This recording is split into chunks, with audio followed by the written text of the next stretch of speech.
Since the dawn of civilization, spies of every nation and culture have worked to infiltrate their adversaries and glean the information that will give their side the advantage. The stakes are sky high, the strategies varied and imaginative, and the ultimate sign of success is that no one ever even knew you were there.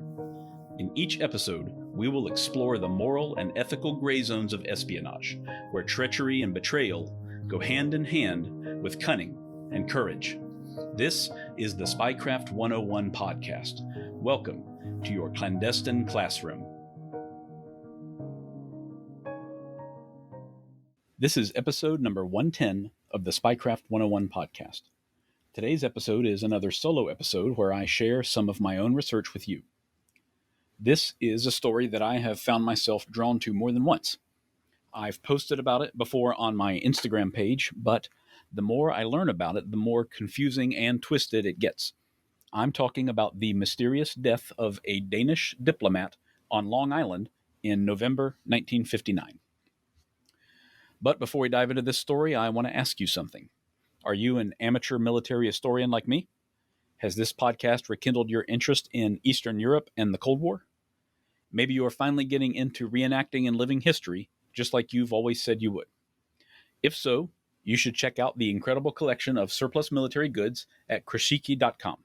Kruss himself scours the continent for the best uniforms and field equipment available and delivers them right to your door. He's got almost anything you can imagine and many things you haven't. Uniforms from East Germany, the Soviet Union, and modern-day Bulgaria, Poland, and Russia are all available. Rucksacks, mess kits, and load-bearing gear are also up on the site right now. The inventory is constantly changing, so you never know what kind of gems you might stumble on, all at very affordable prices. Find it all at krashiki.com. That's KRUSCHIKI.com. And use the discount code SPYCRAFT101 for 10% off your order. Povl Bang-Jensen grew up in Denmark, and in the years leading up to World War II, he'd already made a name for himself as a brilliant young attorney. He wrote a book on economics and law that generated a lot of attention within a small circle and won an award from the Danish legal community. He also studied as a graduate student in Germany in the early 1930s and was so vehemently anti-fascist and anti-Nazi party that his friends there began to worry for his safety. But unlike most enthusiastic anti-fascists of his day, he was also just as vehemently anti-communist. In fact, it was his stance against communism and the Soviet Union that might have led to his death many years later. He worked for several years as a criminal defense attorney in Copenhagen up until just before the war began in 1939. When it did, he was already in the United States pursuing research at the University of Chicago. For the duration of the war, he worked at the Danish embassy in Washington, D.C. as the chief assistant to the ambassador. Although he was far from the fighting, he was later described as the primary conduit for communications between Danish resistance fighters in Europe and the U.S. government in Washington. He spent 4 months in London in 1942, working with some of the Free Danes there on resistance activities just across the English Channel. He was also instrumental in arranging an agreement for U.S. forces to occupy Greenland during the war, which was and is a Danish territory to this day. U.S. use and occupation of Greenland was a critical factor in denying German U-boats free rein throughout the North Atlantic Ocean, which could have greatly hampered the shipping of war supplies to Europe. After the war, he took a job at the brand new United Nations, which was headquartered in New York City. He worked as a senior political officer in the Department of Political and Security Council Affairs. For the next few years, he served as the secretary for many different committees that attempted to tackle problems all over the world with varying degrees of success. This is what eventually might have put him in the crosshairs of the Soviets. Povl became deeply involved in the UN's investigation of the intervention by Soviet troops in the Hungarian uprising of 1956. In October of that year, the new prime minister in Hungary announced the country was withdrawing from the Warsaw Pact and abolishing the one-party rule instituted by the communists. Just 12 days later, on November 4th, Soviet forces rolled into the country and crushed resistance by the Hungarian army and by civilian guerrillas as well. Around 2,500 people were killed, and 200,000 more became refugees fleeing the country. For months afterward, thousands more suspected resistance members were rounded up and jailed or killed by the Soviets in order to completely crush any further opposition. Efforts were undertaken at the UN to investigate the matter because the Soviet response had been so shocking and overwhelming. But the Security Council couldn't effectively investigate because the Soviet Union was one of the 5 council member nations, and they could simply exercise their veto powers to hamper any investigation.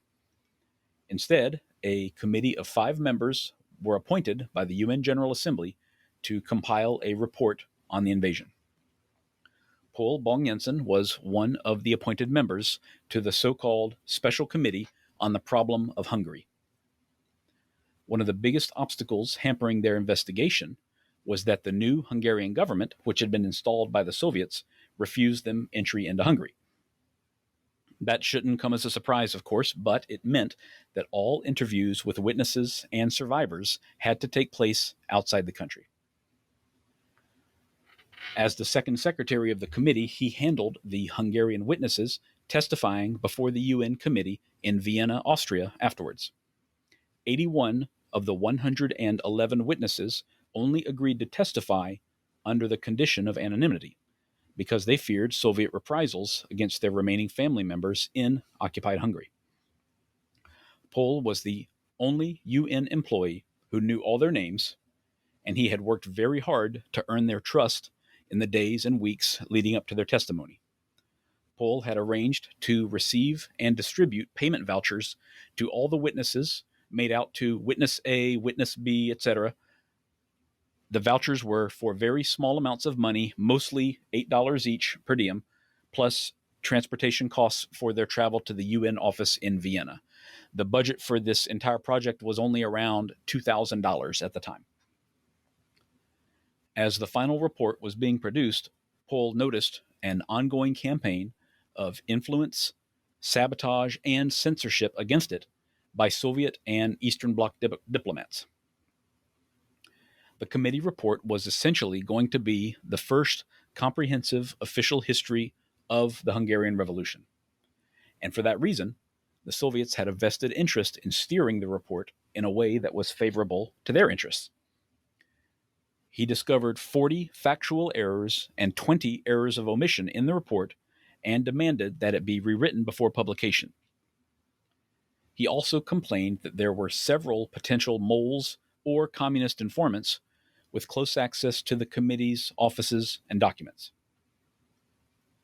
There was a Yugoslavian communist and a Polish communist who were both working as security officers for the UN, and at different times the two were stationed outside of the committee offices. And one of the committee members himself, who served as the Undersecretary for Political and Security Council Affairs, was a Yugoslav official who had no discernible communist leanings, but who had not lost his job when the communists took over Yugoslavia under Joseph Tito in 1953. That in itself was a matter of concern for Povl, who had every reason to be worried to the point of paranoia by then. Povl made repeated complaints in person and in writing, and submitted many corrections and edits to the report draft, but he could tell he was losing the battle.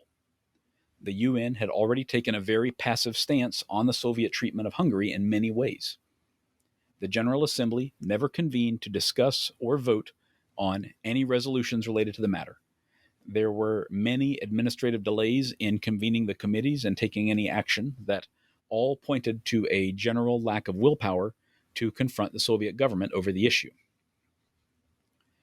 His critics painted him as obsessed and unstable, and his pleas for transparency went mostly unheeded. He ended up in what was apparently a verbal confrontation in the UN delegates' lounge with Mr. Shan, the official who was the designated rapporteur for the committee. Afterwards, he was banned from further participation in the completion of the report, and all the related documents were removed from his office. Bang-Jensen attempted to resign from the UN at this point, but his resignation was rejected. He was also ordered to turn over the list of 81 names to the Secretary General for safekeeping. Povl refused to do so. He said that he had not only been directed, in writing, to be the only person knowledgeable of their true identities, but that he had also given all the witnesses his personal, verbal assurances that no one else at the United Nations would learn their names. The witnesses were understandably very concerned about repercussions for testifying against the Soviets, and the very few people who were willing to give their true names later stated that the vast majority of the 81 anonymous witnesses never would have testified at all without Povl's personal guarantees. The UN countered his argument, saying that he was responsible for their care, transport, and payment, but not for exclusive knowledge of their identities. They wanted the list of names locked up in the Secretary General's personal safe in his office. But Povl held firm and refused to turn the list over. Finally, he negotiated an agreement in which he went up onto the roof of the United Nations building and burned the only printed copies of the 81 names in front of his attorney, 2 UN officials, and several security personnel, in order to keep them out of the hands of anyone else. After elevating his case all the way up to UN Secretary General Dag Hammarskjöld, Povl was finally fired in July 1958. Many of his former peers made statements painting him in a terrible light. Some of the phrases used included that he was, quote, without a doubt in a hysterical condition, unquote, and, quote, a very sick man, unquote. It must have been humiliating to be called crazy like that after fighting so hard against the creeping Soviet influence over a report that was meant to contain the unvarnished truth. But it looks like that was never a possibility, and Bang-Jensen was the only one who refused to accept it. He found other employment at a humanitarian agency in New York City called the Cooperative for American Remittances for Europe at less than half his UN salary. He lodged protests against the UN for the circumstances of his firing. A board convened to investigate his claims, but they ruled against him. However, he'd only made complaints as to the lack of due process in his firing. He didn't bring any claim regarding his suspicions that Soviet spies were trying to sabotage the investigation into the invasion of Hungary. So there was never a finding as to the validity of his statements because they weren't looked into at all. Over the next year, Povl tried to come to terms with the dramatic turn in his life. His story was covered extensively in the press, and although many people were supportive of the stance he'd taken, that did nothing to change the fact that he'd been publicly fired from a very prestigious position and was now scrambling to make ends meet. On November 21st, 1959, Povl disappeared after getting off a bus near his new office. When he was found, 2 days later, on Thanksgiving morning, there was a bullet hole in his right temple and a revolver in his right hand. The police initially believed it was a suicide. The revolver was one he'd purchased himself in Washington, D.C. 18 years before. And a suicide note found in his wallet was written in his own handwriting. So initially there was no reason to suspect it was anything else. Investigators also later learned that he had mentioned suicide privately in conversations with his wife and a few friends. He had made statements to the effect that it would be better for his family if he was dead, and he had attended at least a half dozen appointments with a psychiatrist in the months following his dismissal from the United Nations. He had displayed other clear signs of falling into depression, and quite frankly, it's pretty understandable that he would have been depressed, I think. He'd been dismissed from a very important position for what, in his opinion, was doing the right thing to protect people. The Danish government had not apparently done much to support him during this time, nor had the U.S. government, even though he'd worked closely with them since 1939 through the Danish embassy.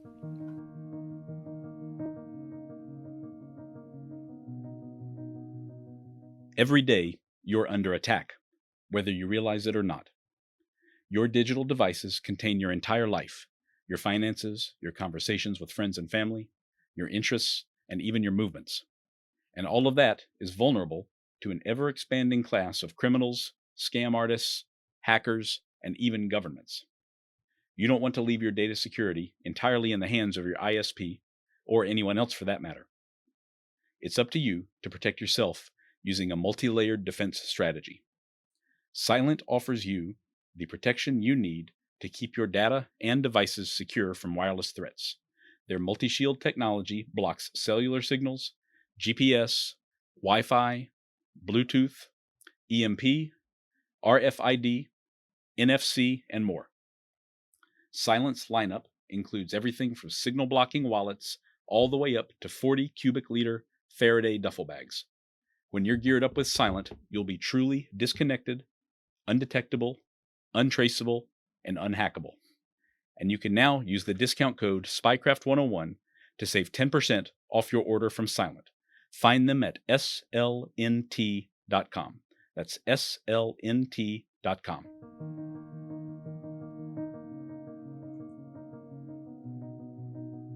He'd been vilified in press articles repeatedly, and some of his old co-workers and peers had described him as mentally unbalanced in the hearings that led to his dismissal. And now his new position at the Cooperative for American Remittances to Europe paid less than half what his old UN salary had been, which certainly would have made life more difficult for his family in the suburbs of New York City. So, in light of all this, why would it be considered anything other than suicide? For one thing, there were some oddities about the suicide note itself. No one contested that it was in his own handwriting, but there were a few clues that pointed to something else going on. Instead of writing out the full day, month, and year for the date as he always did, Povl had simply written the word November at the top of the note. It also included a phrase, quote, "I underestimated the forces I was up against," unquote, which I'll explain in a moment. And at the very bottom right corner was written the number 6 and the letter A. At first, it made no sense, but 6A was the building number for the UN office in Vienna, Austria, where Povl had met with and taken care of the 111 Hungarian witnesses during the now famous investigation. Why would he include that in a note to his wife? The revolver found in his right hand was definitely his, but Povl had been left-handed. So if he'd killed himself, he almost certainly would have held it in his left hand and fired into his left temple. There was also the fact that his life insurance policy from his time at the UN was no longer in effect. He lost the benefits of the policy a few months after he had left his job. So if he had had any genuine desire to see his family benefit from his passing, he had long since lost the chance at providing them with some sort of nest egg, which was the equivalent of 1 year of his old salary. His family and friends also said that while he'd been struggling mentally after his firing, he'd shown lots of signs of bouncing back in recent months and seemed to nearly be back to his old self right before the day of his disappearance. That doesn't mean he didn't fall back into depression, but he seemed to have passed through the worst of it already, mostly unscathed. When he was found, just off of a path in Alley Pond Park in Queens, he'd been missing for approximately 48 hours.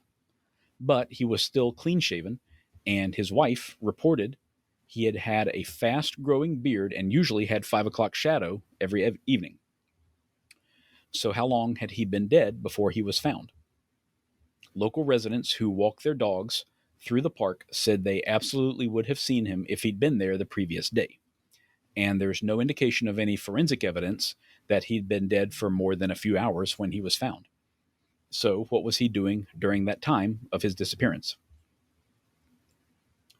There is a possibility that was suggested to the Senate subcommittee which investigated his death the following year.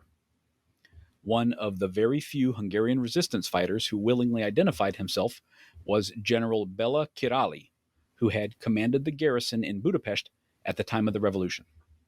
He described an event from his own life, which he said Povl's disappearance reminded him of. In August 1951, he was arrested by the communist secret police in Hungary and was imprisoned for 5 months.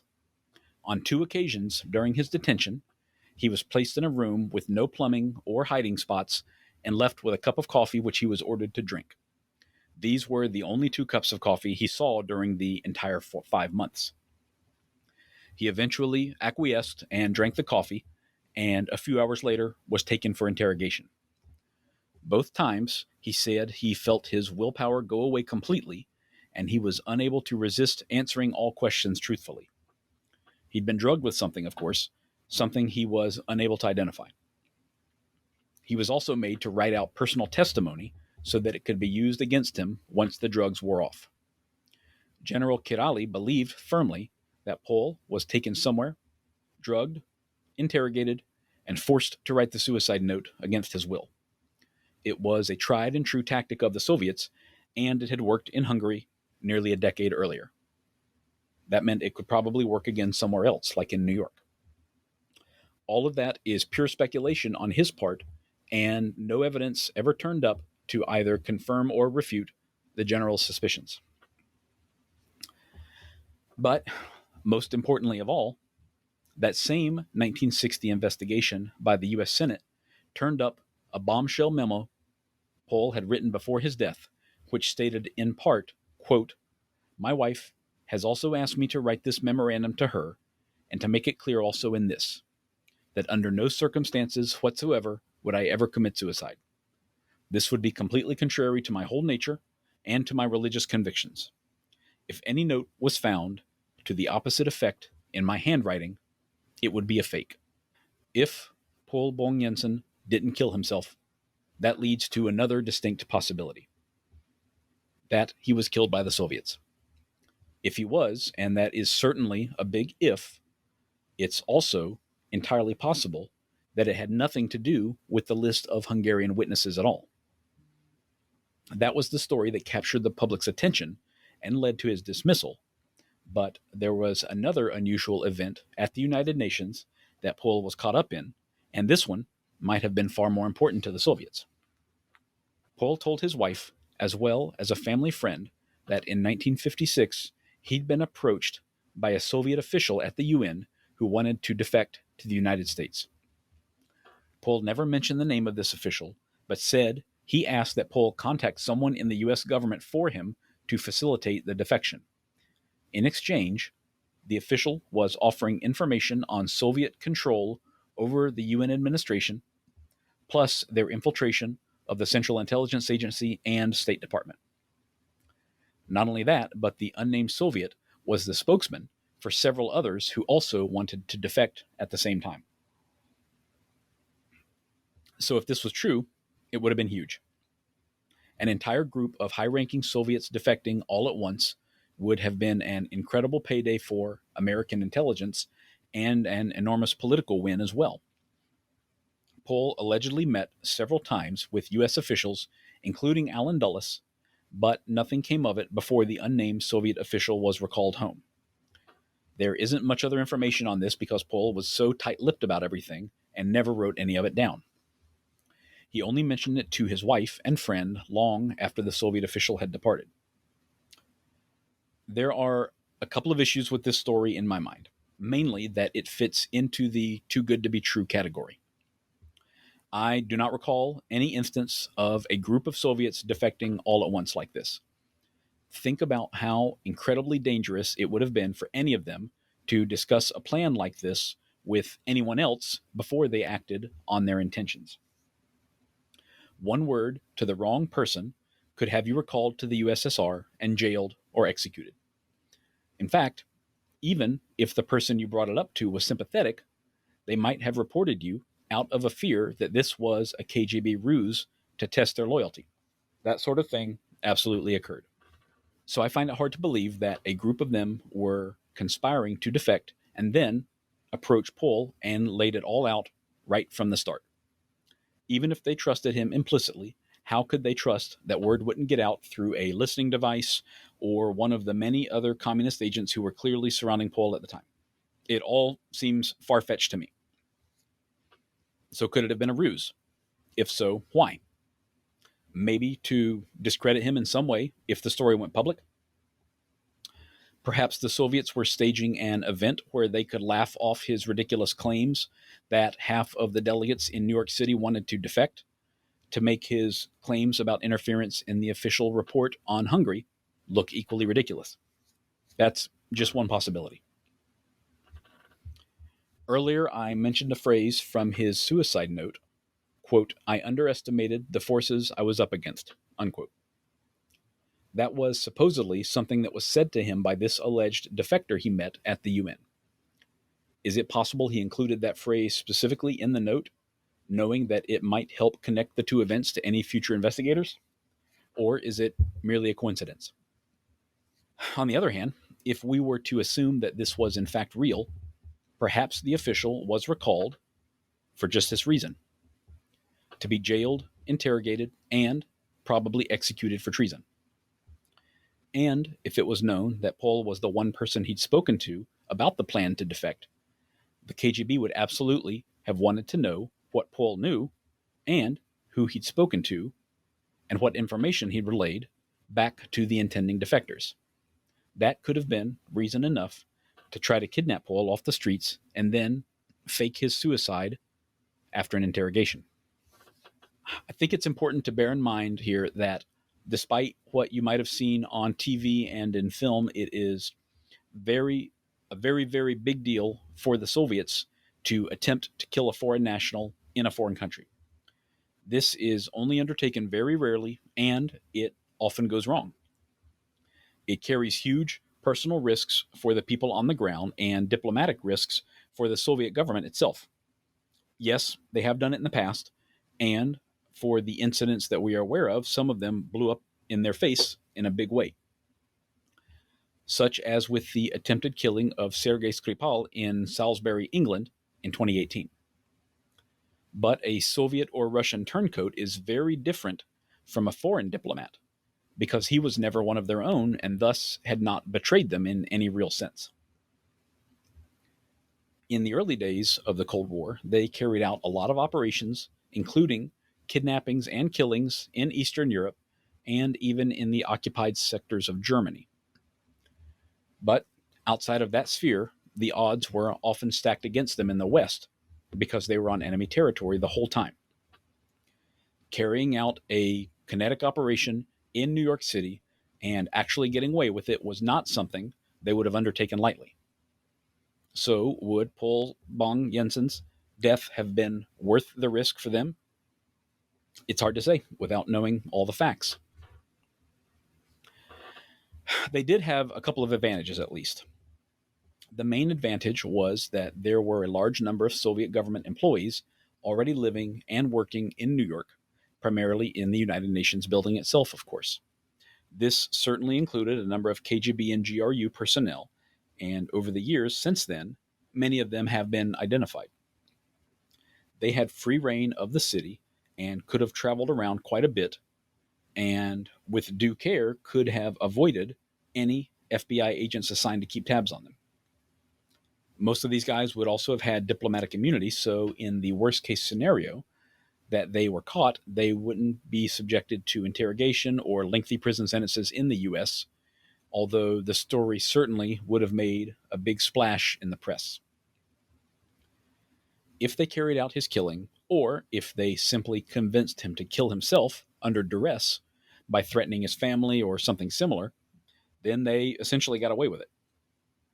Press articles were written which blamed the Soviets for his death, but no one was PNG'd out of the country, and there were no other meaningful consequences for the Soviet UN delegation. He joined a list of other suspicious deaths that were never fully resolved, including Walter Krivitsky, who was found dead more than 10 years earlier in his hotel room in Washington, D.C., as I've discussed in a previous episode.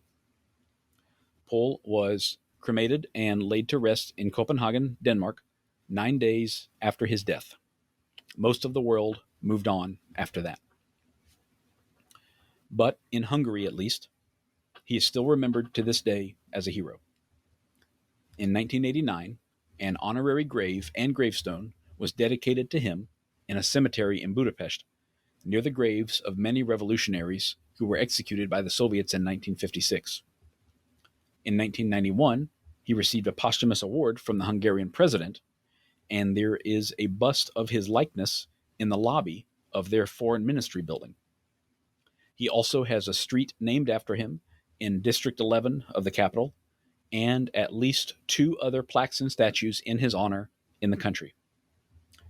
As recently as November 2019, on the 60th anniversary of his death, a ceremony was held in his honor in Budapest. Do you remember what I said earlier about burning the list of names on the roof of the UN? This was the story for many years of what happened to that list, and it's amazing in and of itself. But it now appears that Bang-Jensen took the security of the 81 witnesses so seriously that even the burning of the names was a ruse itself. In December 2016, a discussion panel took place at the Hungarian mission to the United Nations in New York. Some of Bang-Jensen's descendants were there, including his son, along with 2 authors who have written books about him, and both the Danish and Hungarian ambassadors to the UN. Author Andres Nagy made an incredible statement about the list. He says that Povl didn't burn it that day on the roof of the UN headquarters. The envelope probably just contained blank pages. He was fearful that it would be stolen from him somehow at the last opportunity for anyone to get their hands on the list. So instead, he burned the list that morning in his garden at home, with only his wife in attendance as a witness. Even now, after decades of scholarly research by many people, fewer than half of the anonymous witnesses have ever been positively identified. That's how well protected they were under Povl's care. In my mind, he's proven completely that he could be overpowered, but he couldn't be outsmarted. As is almost always the case with stories I covered here, there are probably aspects of this that will never be known and questions that will remain unanswered. I myself am still on the fence as to whether he killed himself or not, and I'll leave it up to you to form your own opinion. But one thing I am confident in is that Povl Bang-Jensen was a man of integrity and personal courage who was as much a victim of the Soviet government as the Hungarian revolutionaries that he worked so hard to protect. If you're interested in more of Spycraft 101, look for my page on Instagram at Spycraft 101.